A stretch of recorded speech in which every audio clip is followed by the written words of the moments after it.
நீங்கள் பார்த்துக் கொண்டிருப்பது நியூஸ் 21 செய்திகள். தமிழ்நாடு செய்திகளை உடனுக்குடன் தெரிந்து கொள்ள நியூஸ் 21 செய்திகளை பாருங்கள். உண்மை, உழைப்பு, உயர்வு. கடலூர் மாவட்டம் விருத்தாச்சலம் கொளஞ்சியப்பர் கோவிலில் கும்பாபிஷேகத்திற்கான செயற்குழு கூட்டம் நடைபெற்றது. மேலும் இக்கூட்டம் தொழிலாளர் நலன் மற்றும் திறன் மேம்பாட்டுத்துறை அமைச்சர் சி.வே. கணேசன் தலைமையில் நடைபெற்றது.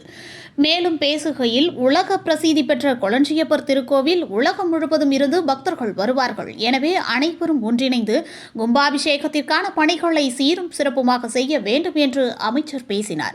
மேலும் இக்கூட்டத்திற்கு கோவில் முக்கியஸ்தர்கள், ஜெயின் ஜுவல்லரி உரிமையாளர் அகர்சன் மற்றும் விருத்தாச்சலம் சட்டமன்ற உறுப்பினர் ராதாகிருஷ்ணன், முன்னாள் சட்டமன்ற உறுப்பினர் வி.டி. கலைச்செல்வன் கலந்து கொண்டு ஆலோசனைகளை வழங்கினார். மேலும் ஒன்றிய செயலாளர்கள் கனக கோவிந்தசாமி, வேல்முருகன் பிள்ளை, ஒன்றிய இளைஞரணி அமைப்பாளர் தர்மா மணிவேல், வழக்கறிஞர் அருள்குமார், விஜயகுமார், வன்னியர் சங்க தலைவர் சிங்காரவேல், ஊராட்சி மன்ற தலைவர் நீதிராஜன், கோவில் முக்கியஸ்தர்கள், அறநிலையத்துறை அதிகாரிகள் மற்றும் பொதுமக்கள் என திரளானோர் கலந்து கொண்டனர்.